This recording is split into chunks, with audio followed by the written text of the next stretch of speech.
Azir pick probably not going to be what they jumped for in the first phase. Maybe you can make it work with some of the matchups if Orianna becomes meta again.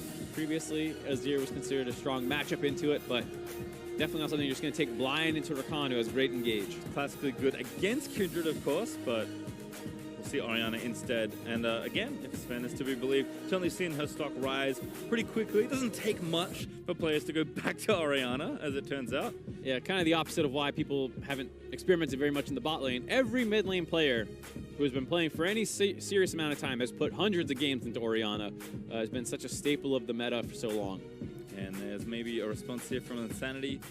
He certainly will know the variety of matchups he could play, so comfy playing something like a Rise here in the 1v1. The new CGI cinematic showing off Rise, the rune guy. It was cool. Runes. Rise the rune guy. Rune guy Rise. I enjoyed reading the comment section on that video and getting all the lore details I have missed out on since the good old Journals of Justice days. Ooh. I haven't been keeping up too well after they started changing everything. That's a deeper cut than Season 1 Rammus. 100% ban rate. So I appreciate you. Thank you for one-upping me on that front, as Xayah is the pickup here for the bot lane. I have to assume for Rakara, given that Smite is Dunzo. I like what we've seen so far. Pretty mismatched already. We'll see if Golden Guardians continues this trend. They can potentially go for the Mundo and double ban out. Instead, going for the Ezreal. Don't want to get too far pushed down against Marksman, especially with the Xayah Rakan already locked in. Yep. Respectable choice. Now it's just the junglers versus the supports and seeing what people try and ban out here. Maybe a Braum. It's looked really good so far. It's a Benji staple as well. Certainly very comfy on the champion. Great on it with Ezreal. We'll see what happens in these next phase of bans, though. Graves, actually. So Levi going to lose the jungler. Sheep going to lose Braum, so good call there, Mark. Go me. Can do really obvious draft strategy talk. It's almost like used to draft. That's why they pay me. I was never actually on stage. That's true. Season 4, when I coached, there were no coaches on stage. And then Season 5, Peter was the stage coach. So you still did draft preparation? Yeah, I did a lot. A lot of hours on Friday nights and Saturday nights looking at what was going on. So. All right, well, looks like Trundle being taken away. So 2 junglers off the board there for Levi. A little surprised to see the Trundle ban. It is one of the highest priority junglers left up, but you have no tanks quite yet, and Kindred does just fine in the Trundle. So a little curious to see that one banned out, but you know, Levi has been performing pretty well in recent weeks. Some of those earlier synergy problems had seemingly been alleviated. Who knows how much of that was that talent pick we were talking about and how much was just the team gelling more. So we'll have to see, hopefully with this Rise pick being a pretty team-centric champion who wants to use those ultimates well to get around the map and force plays. Yeah, kind of agree on the Trundle ban though. I think Gragas makes maybe a bit more sense there, but support ban still for 100 Thieves. They ban away Shen. That's going to push Sheep down to Alistar, perhaps. Still a good champion in the meta.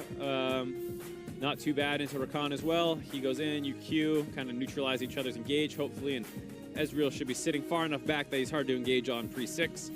But we'll have to see, because it still should favor Xayah and Rakan's trading. That W buff applying to both of them, still pretty nutty. And there's that Gragas you were talking about. There he is. You can say, good draft talk too, dude. There we go. Oh, Hecarim, Chase. No. Gragas. The Gragas. Much the same reason we were talking about it into Kindred, knocks her out, knocks everyone out of her ultimate. That's kind of why I was surprising to see the Trundle, who doesn't quite have that level of interaction. And even then, you know, you want to steal resist. Alistar's not a tank who really relies too much on their resist stacking. You always get that flat debuff or buff. Sadly, you can't steal damage reduction, otherwise it would be very good. That would be nutty. Yeah. Not a thing, unfortunately, as Poppy may be selected in here. Oh, it's Cannon. Bummer. The ultimate bamboozle right at the end. Yeah, and I really, really like the poppies that I've seen so far. I think people are not just good at them, but playing them in the right situations. I mean, Shiro in particular, always busting it out when it feels like people aren't ready for it. And then you saw the mechanics last game, almost outplayed 2 dives, had great presence of mind to go for the level up on the dives. But not this time through. Instead, Brandini always trying to play, feels like lane bully champions. Sometimes on the GP, but otherwise you see things like the Jace, the Gnar, and here on the Kennen. Yeah, he's a carry-centric player, I would say. It makes sense on this team especially as well. He and Levi have really been the big power points for the team in a lot of ways. Although Rakara has been a consistent source of goodness for the team all season long. That's what's, I think, interesting about this team is Brandini has looked good for large portions of the time, Rakara the same way, Levi's Levi, and Insanity was the guy who was struggling a little bit. So when he found that talent pick, everything felt like it was coming together for this team. And so it's a little surprising that they're only at 7 and 6. with how many good players there are on this team, they just haven't always worked well together. Yep, there was a 4-way tie for fourth coming into the week, though, I believe, or fifth. Fourth, yeah, because it was a couple teams above them, and then everyone's sitting at that 6-6 mark. Yep, but have broken out by 1 game out of that clump there. We'll see if they can take a win 2-0 the week and get even further towards those top 4, maybe even top 2 spots there in the standings. Definitely somewhere where they want to go. Golden Guardians just trying to pick up wins. Echo Fox split their weekend. We'll see if Golden Guardians can do so. Otherwise, they will remain, unfortunately for them, at the bottom of the standings. And this is a interesting game because we have 2 pretty standard comps. I mean, the really only standout is the cannon top. But like we were saying, that's becoming more and more meta, it sounds like, from what we're hearing behind the scenes. So maybe the Cho'Gath is actually the most surprising things, everything considered. Yeah, Zig back to Cho'Gath. That's the last pick of the draft. Pretty defensive pick, but I think just trying to neutralize any threat that Brandini and probably Levi will have there on that top side of the map. This might be a slow game as well, as other than the top lane, not too many super strong matchups. The Rise traditionally was great into Orianna. Way back, and I think it was like the Season 5, Season 6 meta, you had this kind of triangle going on where Ori beat Cassio, Cassio beat Rise, Rise beat Ori, and then Azir kind of just had a couple of matchups in there as well. Since then, Rise has been hit with the nerf back quite a few times, and with Orianna getting the latest rounds of buffs, I'm going to wonder if this is actually an Orianna-favored matchup now, because the way Sven was talking about it, sounds like she does not have too many bad matchups right now. Good news for me. Time to go play some solo queue. I thought you were a Yasuo. Last game you're talking about how you're a Yasuo main, now you're an Orianna main. What are you? I played both those champions. You're a meta. Okay. You're a meta slave is what you are. That's the only way I got to gold. So that's what you got to do to get the LP, as it turns out. Play the good champions. It is surprisingly effective strategy. We talk about this sometimes where way back in like Season 1, Season 2, I was messing around with a lot of like weird picks. I played like Blitzcrank, mana build bottom. Okay. It wasn't great. Okay. And then I started reading guides and people were talking about this top GP thing, and then I tried it and I destroyed people, and I was like, wow, good champions built properly suddenly are so much stronger than the other stuff I was doing. That's my experience. As Potluck can have a good time himself, taking away this blue buff. Levi pretty late, actually stopping by his wolf camp anyway. So he's going to lose out on that one. The bounty is on the bottom side, though. But maybe Brandini is up for grabs. Yeah, really cheesy path here by Potluck. Looks like it might reap some rewards for them. Brandini, not too tanky on the cannon, but just lightning rushes out to safety. Did skill that at level 2. Huh. I am surprised they did not go a little harder on that and try and get a flash or something.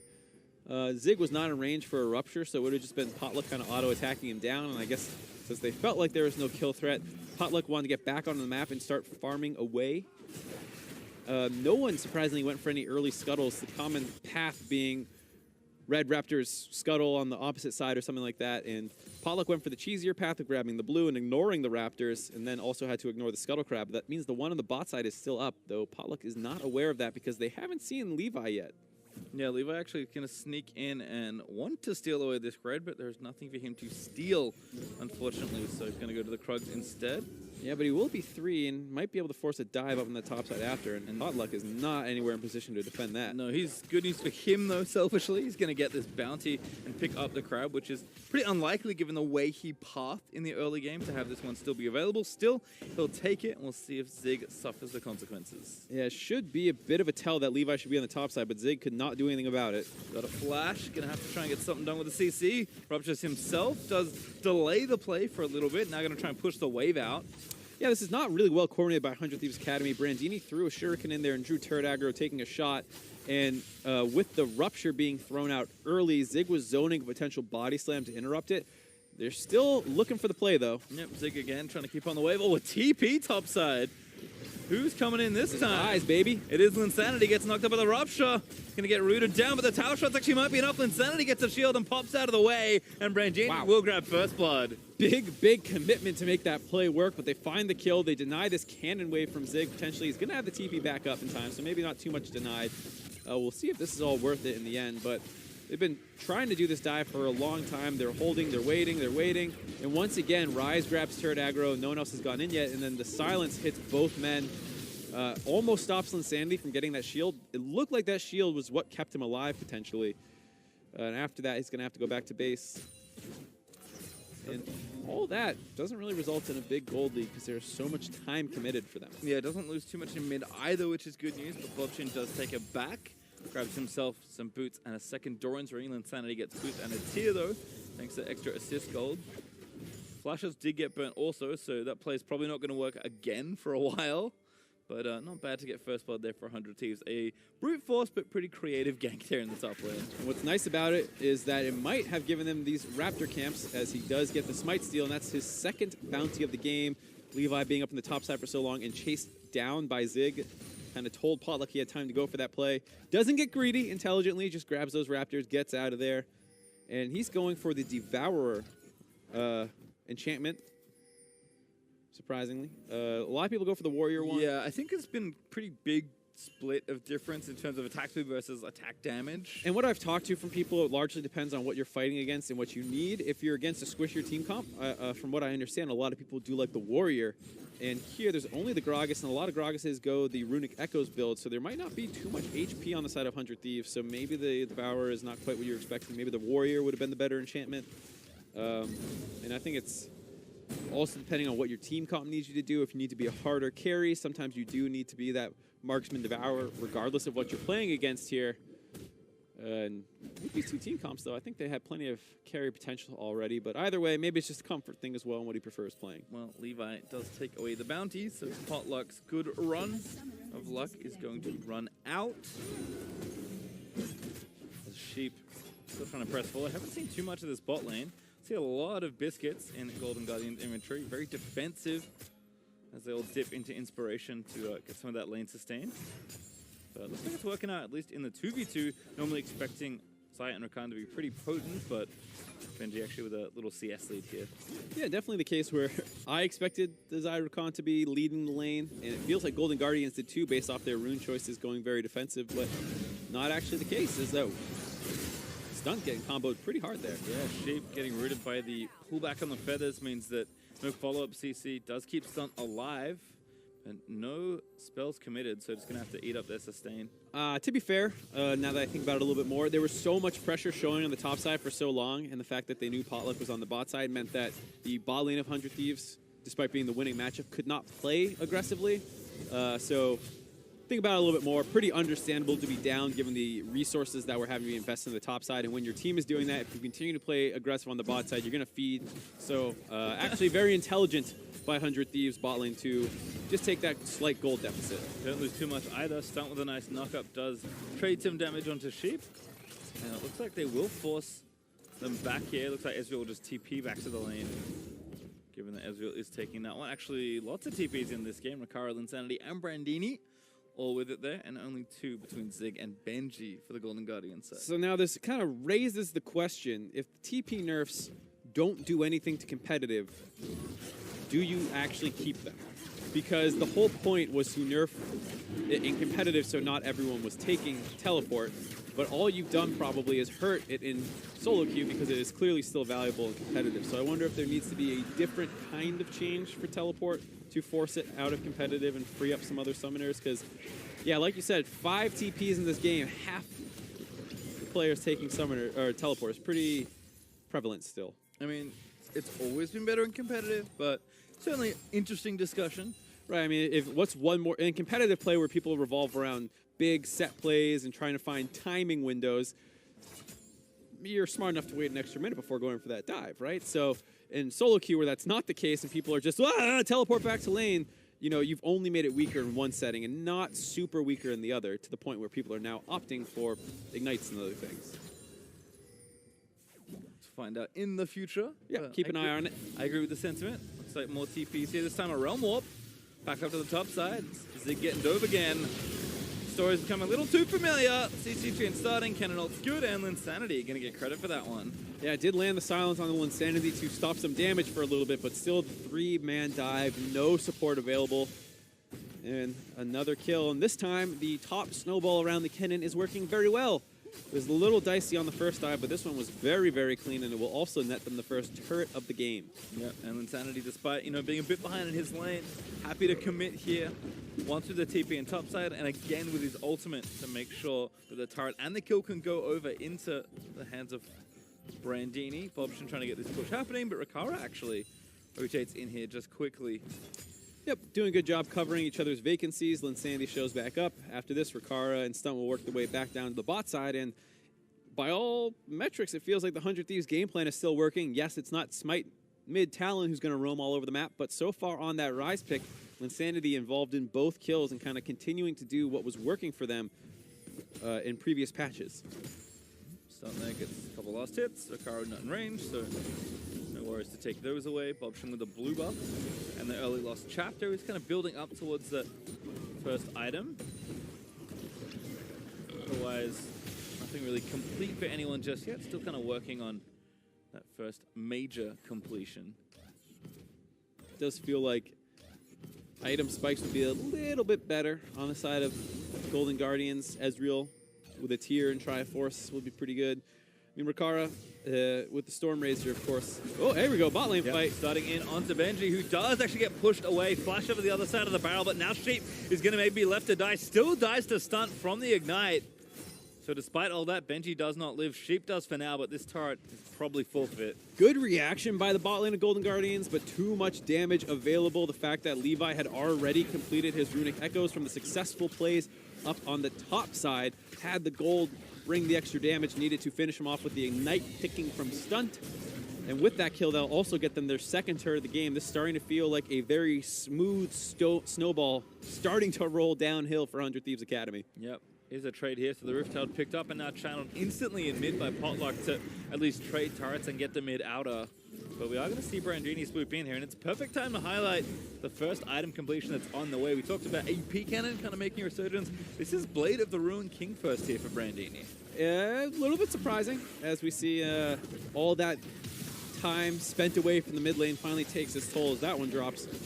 But I don't hate it. The AD Kennen, much better split pusher, and so a lot of people dive the Kennen lane to get the AP Kennen ahead, to hit the item breakpoints and be a scary team fight threat. This is a very different philosophy where you dive the Kennen lane, get him ahead so we can continue to split push against the enemy tank who has no real way to stop that from happening, arguably. And so two very different philosophies that play out very similar in the first 10 minutes of the game and then diverge from there. And I think we'll have to see just how much of an advantage Brandini can get in the side lane, especially if Zig is still being sent there up in CS. Has the Blade of the Ruined King now finished?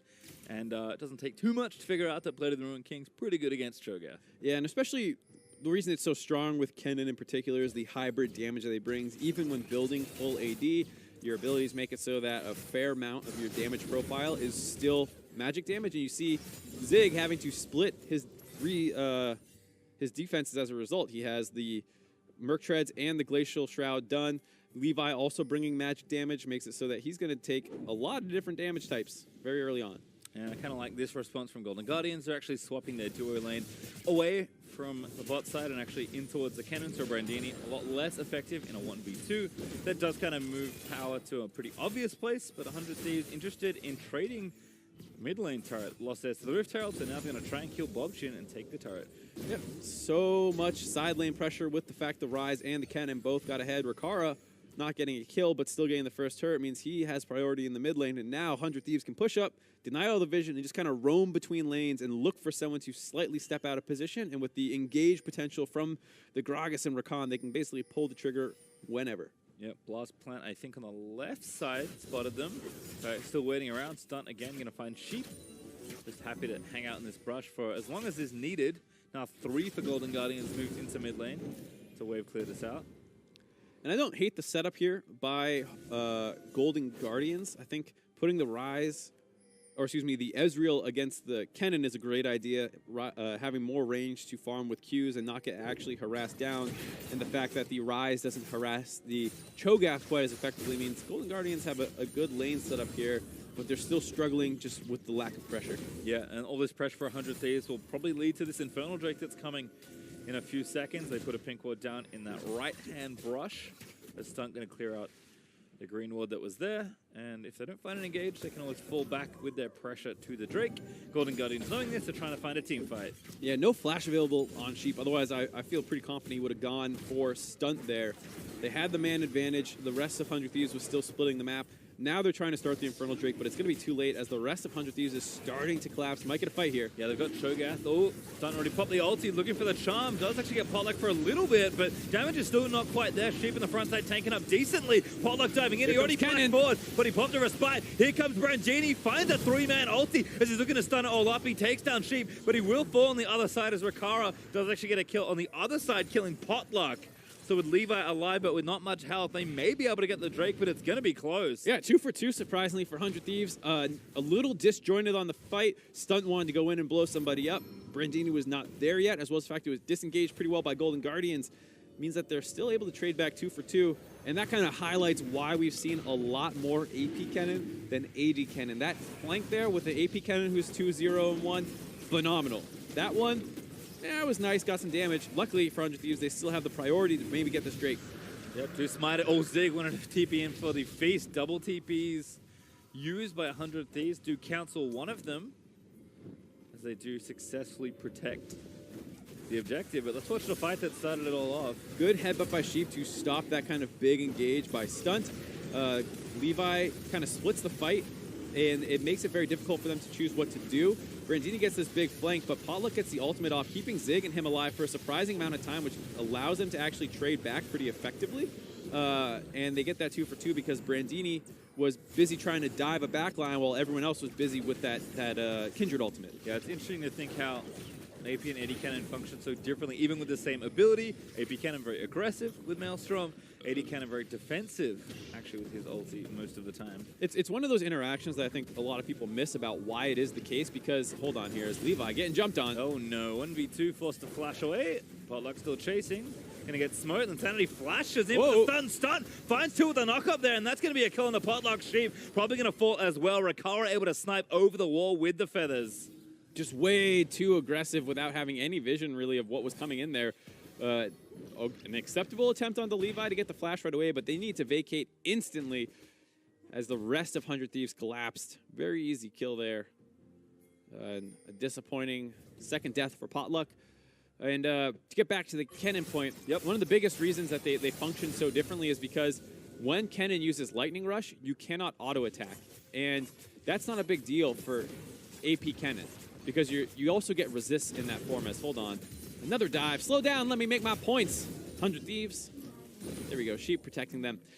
So when you're in AP Kennen, you use your E. You get these resists. You get to use the extra speed as mobility. Rakara, buddy, stay alive for me. He's got ulti. All right. Perfect. So you get to use all this stuff. You really don't lose out on any DPS. Oh, no! He had ulti. I give up on the point. You know what? If you guys wish you could have heard what I was going to say, too bad. Blame 100 Thieves. All right? I give up. Lightning Rush, good, AP Kennen. Lightning Rush, bad, AD Kennen. The end. Got it. All right, well, Golden Guardians back out on the map. Nice snipe there from Benji. Actually having a decent game so far. Manamune done, but still needs his Triforce. But shouldn't be too far away from that, given the situation. Also similar for Rakara, has his first item in Stormrazor and building up pretty quickly towards the second. Golden Guardian still down on total objectives and on gold. 100 Thieves up by about 2,000, but shouldn't be too much more from there. Yeah, that death on Rakara, kind of stalling out the aggression that 100 Thieves had. They were using him in the mid lane, so as soon as he drops, kind of stalls out what the side lanes are able to do. Need to be a little bit more defensive. Now with Rakara back on the map, they're starting to fight that vision control back, stun on the pink ward, and they'll slowly start trying to reclaim control of the game. As we do have a pause. Not Welcome sure back. Why, but we'll get you guys info as soon as we have it. Been a pretty interesting game so far, though, I have to say. I think I maybe expected Golden Guardians, given how the early game started, to be a bit further behind, but they've actually done a pretty good job kind of holding even keel and playing it out from there. Yeah, I think, we were talking about as soon as they took the top and the bot turrets and all the lanes were kind of rolling at that point, we were like, all right, this is starting to look pretty bad. 2K gold lead already for 100 Thieves and a comp that should 1-3-1 and be able to find favorable fights.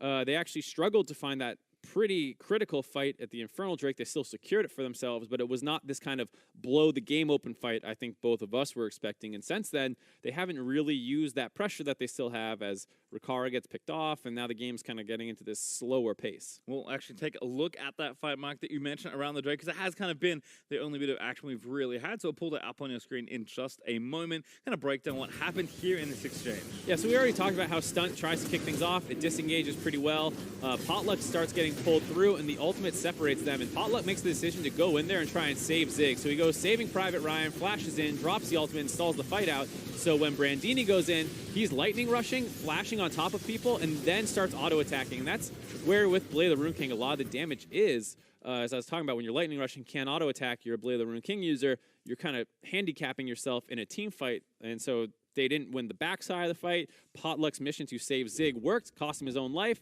and that stall out really allowed Golden Guardians to keep this game at that 2K gold lead that we saw, 6 minutes ago. Yeah, we'll pop back in. Thankfully, you had time finally to deliver your point. You had to pause the whole game. I actually requested the pause. There's nothing wrong. But we had a recess, and cannon point has been delivered.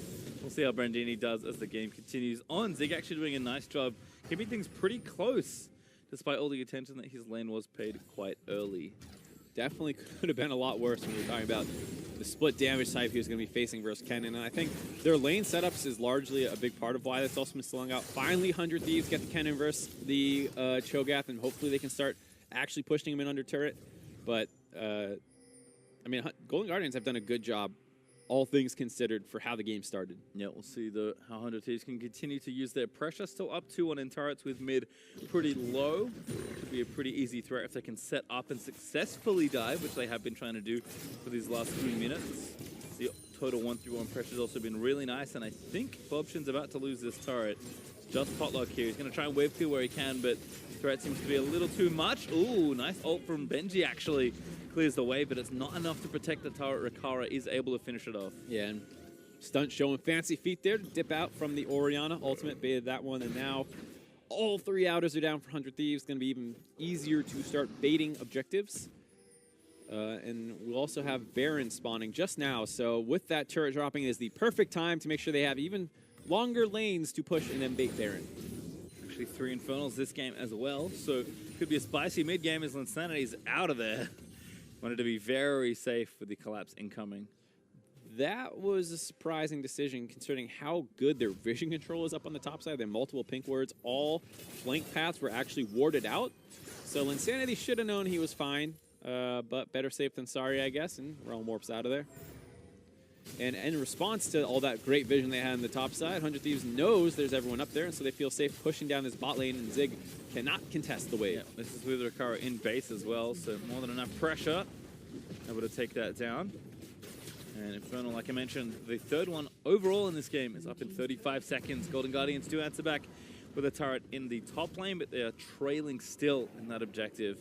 Gold lead's starting to get a little out of hand for them, as well approaching 4K up for the Thieves. So Golden Guardians can't afford to kind of hold in this pattern for too much longer, but it's one of the things that I think is tough about playing a 1-3-1 comp when you're behind, is that you fall behind, and if they just keep you out on the map, continually behind in all 3 of your lanes, it's kind of hard to do much unless you find an opportunity, maybe like this one, to force a team fight. Yeah, all 5 members are here, and this is exactly what Golden Guardians comp wants. Definitely a bit more of the Wombo, where the Alistair goes in with the Ori ball, and they try and one-shot somebody, but they still have to be careful, because 100 Thieves has plenty of their own engage as well. Yeah, Stunt continually hiding in brushes as Brandini and Insanity trying to finish off the Drake, all sneaky-like. Zig blows his Righteous Glory to force them off of it, but now they need to be careful. My battle perhaps there. Actually, on the other side, it is Cannon that gets the Drake. They did pick up a kill as well. Benji actually got taken down by Stunt, so he and Rikara teamed up to get that kill. Potluck also dies. That was about as bad as it could have gone for Golden Guardians. Yeah, just as we were praising the previous Dragon attempt, this time 100 Thieves much cleaner. Golden Guardians are very split up in their contest. Benji was coming from the mid lane. Zig was already blowing his Righteous Glory at the Infernal Drake. And we talked about how 100 Thieves has plenty of engage on their own. They find Benji dying there. Potluck's now left alone at the Infernal Drake. He goes down as well. No smite left up. They still have the feast on Zig with flash available, so if he can get over there in time, he might be able to contest it. He's going to have to blow the TP to get in range, and they might just burn it down in time. Yeah, Brandini also here. Zig going to have to line this one up pretty well. Another TP coming out. Benji going to join as well. Ulti being popped.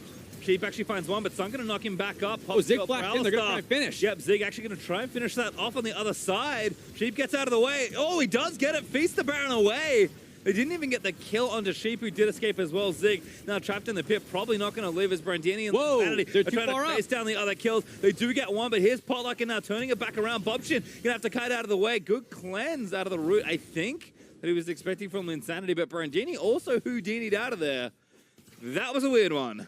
That might have been the weirdest Baron steal I've ever seen. 100 Thieves bait a bunch of TPs out. That's all great. They try and disengage, and Zig and the rest of Golden Guardians make the decision to try and flash in and finish this, which is a very interesting decision and one that I don't hate when they're kind of getting picked apart. So Sheep plays distraction duty. Zig says, you know what, while he's distracting, let's just finish this off. So they make that call. Levi's panicking. The Orianna ult for damage there by Bobchin gets them that, but now he has no Orianna ult to kind of punish 100 Thieves, who felt like they were losing their mind here. They're so mad that they lost the Baron buff. They TP only their carries, their solo laners, into this 4v2 situation, but there's no Orianna mana or ultimate available to really punish that one. So 100 Thieves actually get a kill in a 2v4 and get out. Well, see if this Baron is one that kind of keeps Golden Guardians in the game or actually starts helping them play catch up, as they want to at least knock down that outer turret there in bot lane. It's been a pretty sore spot for them these last 20 minutes or so. Yeah, they do have enough pressure with Benji to maybe push it, but still 5,000 gold down just about. It's going to be hard to sit at a turret long enough and not get engaged on by 100 Thieves, who still have the item advantage on a lot of their champions. Looks like Drake not up for a little while, but 100 Thieves prepping the area just in case. Brandini also back towards the top side with a Wit's End finish as his second item. Still holding onto that Jaram's fist as well, so haven't quite seen what that will transform into, but certainly a sign that he's well and truly committing to this AD on-hit style build. Bobchin just ducks out of the way of that ulti. I think Levi was being pretty optimistic with that one. Yeah, if you can dodge a wrench, you can dodge a cask, and pretty easily dodge out on that. It's kind of a why not try ult, I think, as Potluck does get another bounty. I believe that's 3 there for the Kindred. It is indeed. So once again, Kindred being gated by that 4th bounty can feel pretty bad, despite some good early luck. Yep. Feels like the story of Kindred so far today, and this is kind of what we were talking about as a quote-unquote lose condition of Kindred, is so much of our power is locked away in that bounty system that when you don't get it, you feel pretty bad. Graves does not have that problem. And so both times we've seen Kindred today, she has fallen behind and sat on 3 marks until the end of the game. Brandini getting out of here, though. Because Benji and Sheep more than strong enough to kill this cannon. Benji's actually quite strong, so I think if there is a point to look at here for Golden Guardians, is going to be this Ezreal, something that we've said Benji has played time and time again in his career.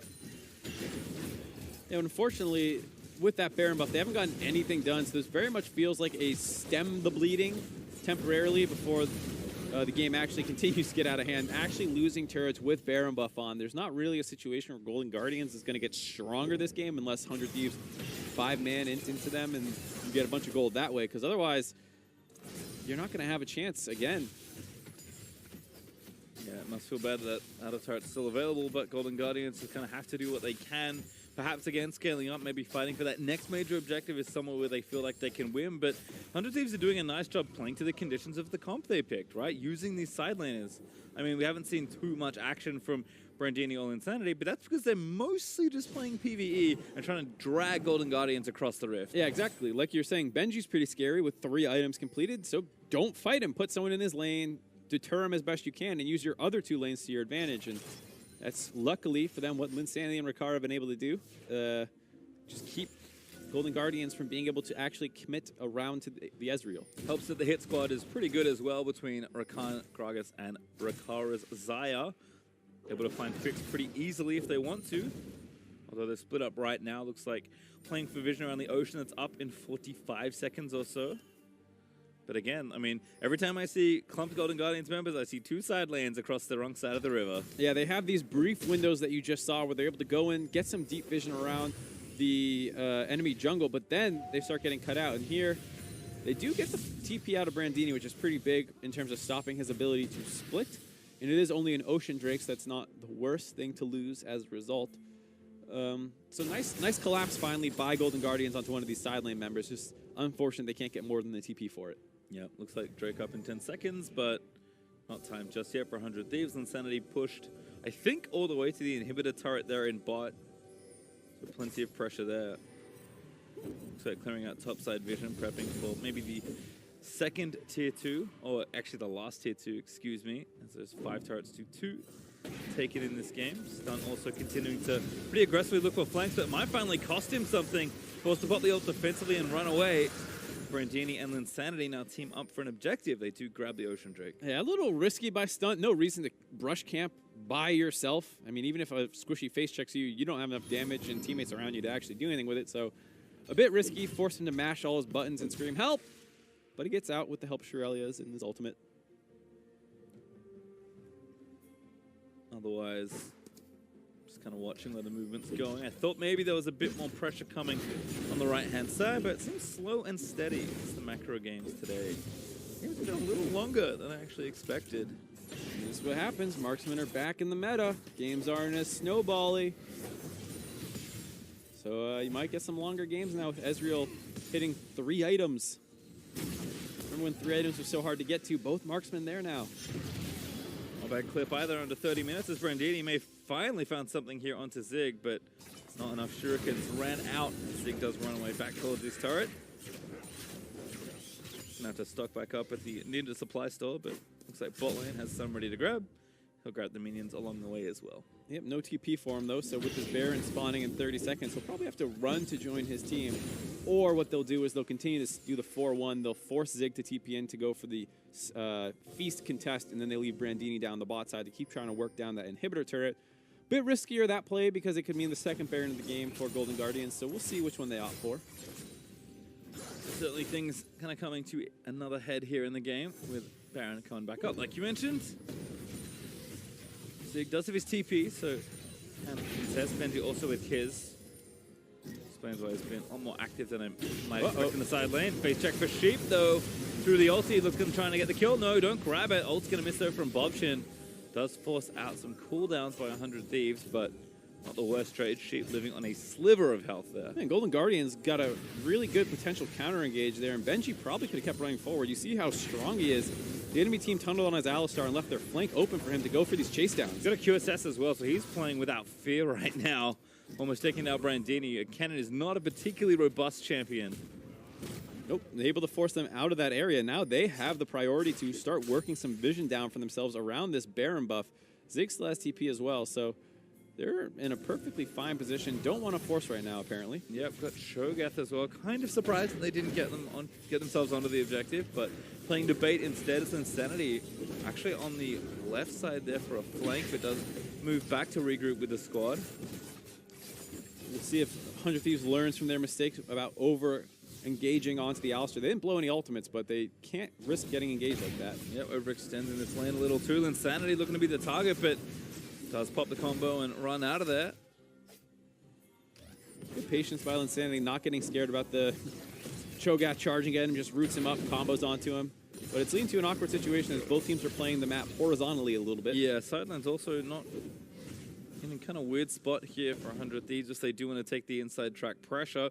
The Golden Guardian should feel pretty free to get pressure on the Baron. In fact, I think Potluck had started it, but I think he just cleared a ward instead. Blue Trinket going to go over, so they will get a bit of extra vision there. Yeah, they have 2 more as well, so there's a very low chance that Golden Guardians is able to kind of sneak this one away, but they can potentially force 50-50s or team fights if they want to go a little bit harder on that Baron buff. But oh! Sheep caught, does have his ult again, but he's going to get burnt down. Actually, a trade of supports as Brandini over the top is trying to assassinate Benji. Does flush the Orianna. Old Zig also low, going to get taken down by Insanity. Potluck, though, rips through the rest of the team and does take down Brandini, but Bobshin is going to go down. No, he flashes to safety, but Potluck is not so lucky, and there's a Romo to finish off the kill. That's going to be the ace for 100 Thieves. Really important for 100 Thieves there to be able to split that fight up onto multiple angles. If they were fighting purely front to back, the superior front line of Zig and the Orianna being able to provide shields might have been able to allow them to win that game, or that fight, excuse me, but as a result, 100 Thieves are able to find the clean ace, and 32 minutes into the game, the death timers might be long enough for them to end. They're going for it. 5 seconds on Sheep or so. Gonna at least go for this Nexus turrets.